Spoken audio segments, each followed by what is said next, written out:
男人只是一个不经意的转头，竟看到了女孩的蕾丝边。起初还以为是自己想的太多，但女孩又故意露出香肩，瞬间就让他不再淡定，快速的吻了上去。然而这是决意冲动的行为，却成了他这辈子都抹不去的伤。为此，女孩连工钱都不要，这伤心欲绝的离开了老板家。但事情并没有就此结束，很快女孩就找到律师咨询，想通过正当的合法权益向老板索要一点工资赔偿。可律师一听是职场骚扰，而且对方还是个知名作家，立马就兴奋地算了起来。这不算不知道，一算把女孩都吓傻了。一旁的母亲更是两眼放光。Eso es mucho dinero. Que nosotras le vamos a pedir. 律师的意思很明显，一旦遭遇名人骚扰，几乎就是一条秘而不宣的财路。因为名人都很爱惜羽毛，所以在一般的情况下，你想要多少就会给多少。听到律师如此的自信，女孩也就放心的签下起诉书。果不其然，男人不仅没有和法官辩论，还直接掏出怀中的钢笔。¿Cuánto piden? Bueno, incluyendo los gastos legales, 1.862.000 pesos. Pero es una cifra de referencia.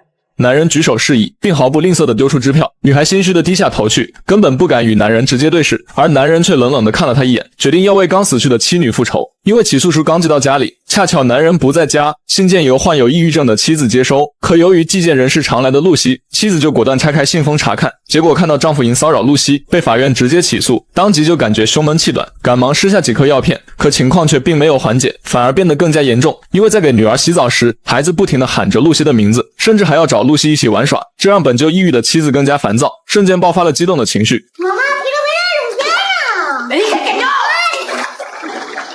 将女儿按死在了浴缸。事后妻子意识犯下了大错，便拿出一整瓶安眠药，倒出所有药丸，选择了自杀。等男人晚上回到家，便看见了躺在床上的妻子，还有他手上的药瓶。本想着打电话呼叫救护车，却看见了床头柜上的起诉书，瞬间就让他明白妻子是受起诉书的刺激发病。等他想起寻找女儿时，发现女儿躺在了浴缸，等捞出也是一具冰冷的尸体，这让他对露西的恨到达了顶峰。可奇怪的是，男人不仅没有因妻女的死而悲伤，反而是全心全力的投进工作。同时在一次电视采访中，他告诉主持人自己遇到了一位灵感女神，给了他创作悬疑小说的思路。当他面对镜头侃侃而谈时，看电视的露西却听得毛骨悚然。而所谓的悬疑小说，不就是专门研究如何杀人吗？他把这事告诉了爸爸，可爸爸却让他不要杞人忧天，即使小说里面杀得再疯，也不会转移到现实的生活中。于是露西便打消了疑虑，跟着家人一同去海边游玩。但随后露西就在沙滩小店中看见了男人的身影，却把露西吓得一激灵。可再一回头，男人却突然不见了。露西感觉这不是巧合，赶忙把经过告诉了家人，然而妈妈却让她把心放下。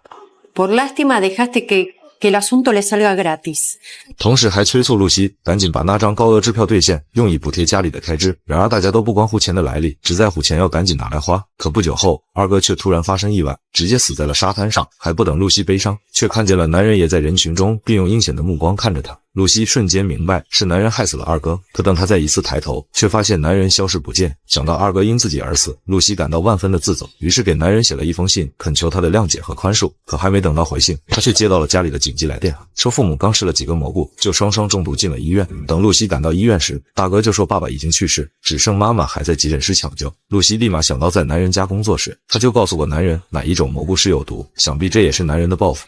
Se está vengando. Luciana, Mi amor, cálmate. perdonó. Ahora no es el momento, por favor, calmate. 然而惨案却并未停止，他的大哥深夜开车回家，却被一个人直接抓了出来。对方是个彪形大汉，凶猛地朝着大哥挥拳，并把一张纸塞入他的口中，然后掏出铁链绑在手上，直接把大哥打得虚弱模糊。等警察赶来时，他已经彻底的咽气，而那个大汉却是个囚犯，因杀人被判入狱25年，本来是在监狱里服刑，却在几天前收到一封信件，说他妻子与大哥有一腿，于是越狱出来复仇。如此疯狂的行为，如果没有人指点和洗脑，大汉根本就不可能完成。这再一次让露西感觉，一定是男人在背后操纵杀人，可他们没有直接性的证据，为此没有人会相信他的话。曾经多么温馨的一家人，现在却仅剩瘫痪的妈妈和一个年幼的妹妹，这让露西感到前所未有的恐惧，所以她把妹妹看得很紧，并且10年如一日的接送上下学。好巧不巧，露西竟在学校旁边的小店里看见了曾经的男人，这让她高度的紧张起来，感觉男人可能要对妹妹下手。回家后的她思来想去，搞得整个晚上彻夜难眠，但突然让她想到了一个人，就是男人曾经的死对头老雷。当时因写书怎么也写不过男人，最后只能去报社当死了记者。于是他给老雷打去了电话，说要爆出男人的猛料。这破天的富贵突然降临，促使他连夜向着露西的家赶去。结果路上碰到了一起火灾，是一家养老院被人故意纵火，并且烧死了很多老人，然而其中就有露西的妈妈，这让老雷不敢相信。这一情节仅在男人的小说里出现过，更让他不敢相信的是，纵火者竟然和小说里一样，是个喜欢绑着汽油桶点炮的精神病。事后他和露西彻夜长谈，甚至把露西的故事和遭遇写出来，利用报社的身份进行发表，希望能给男人一个致命的打击。可总编看了直接否决，表示这就是纯粹的作假行为，他们并没有确凿的证据，就指控别人是在杀人，一旦被对方起诉，就连报社也要吃不了兜着走。为此，老雷开始进行详细的调查，并抓住死亡事件里的细节，希望能从中找到确凿的证据。首先，他找到露西阿哥溺亡的报道，发现阿哥是一名救生员，在事发的当天，海上突然刮起了巨大的风浪，而二哥却看见有人溺水，就立马前去救援。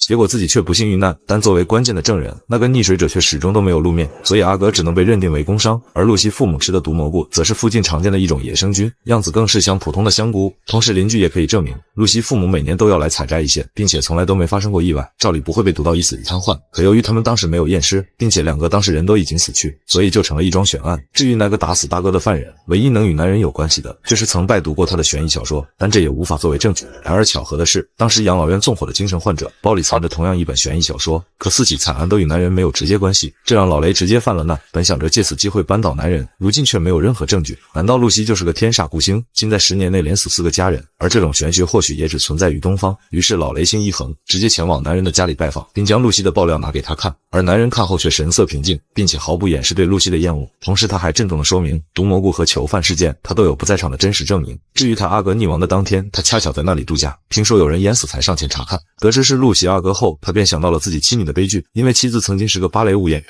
遭遇车祸伤到了骨头，由于再也上不了舞台，便陷入了抑郁，难以自拔，促使男人不得不边照顾妻子，还要负责孩子的起居。虽然妻子的病情渐渐好转，但是情绪还是十分敏感，受到一点刺激就会全面爆发。而男人一直小心翼翼地维持平衡，结果那天受到露西的起诉，导致妻子瞬间爆发，不仅害死了5岁的女儿，还导致他选择了自杀。同时男人也毫不避讳地承认，那天确实对露西见色起意，但他却表示露西也不是什么好人，于是便拿出露西写给他的信，虽然里面写满了道歉与自责，但在男人看来，那些只不过是文字堆砌了虚伪，毕竟满纸上都写着道歉，却心安理得地花着186万赔偿金。对露西来说是年如白驹过隙，可男人却是度日如年。这看似富丽堂皇的房子，却是一座巨大的冷宫，并且里面还有个10秒的监狱，关着他那可爱的女儿。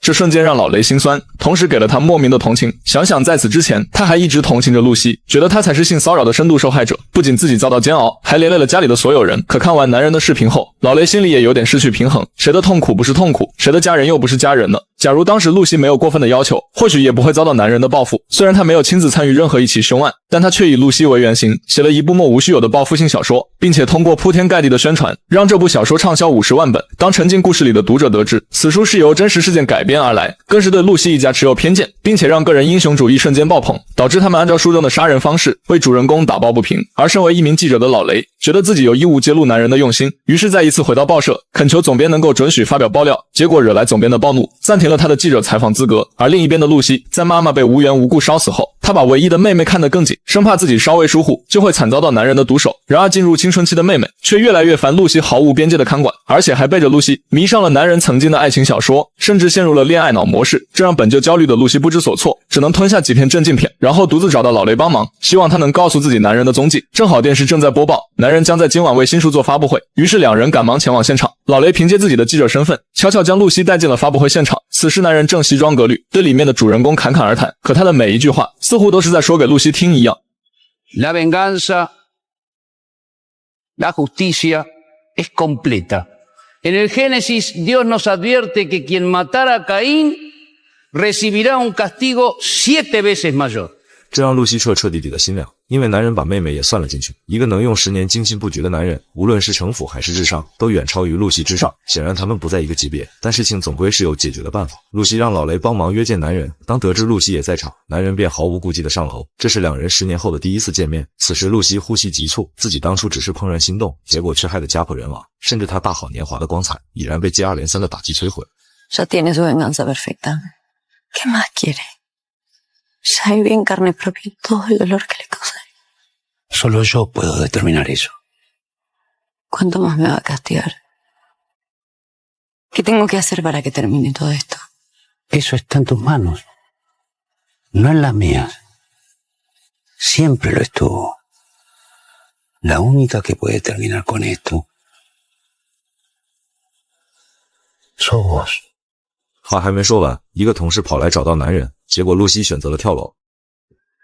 或许只有选择死亡才是露西最后的解脱，可即使她死在众目睽睽之下，男人也还是无罪，因为那个突然出现的男人可以证明露西是自己跳的楼，与男人毫无任何关系，并且露西之前还吃过镇定片，说明她本身精神就不好，跳楼也就不足为奇。等露西进入火化炉时，男人特意前来，他抱着露西的妹妹温柔安慰，恰巧这一幕被老雷看到，可男人却一脸冷漠。等妹妹离开后，老雷立马指责起了男人。 Podría ser su hija. Podría. Hoy Pauli tendría su edad. Es menor. La semana que viene cumple 18 años.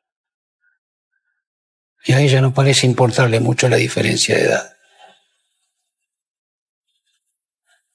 Usted es un asesino.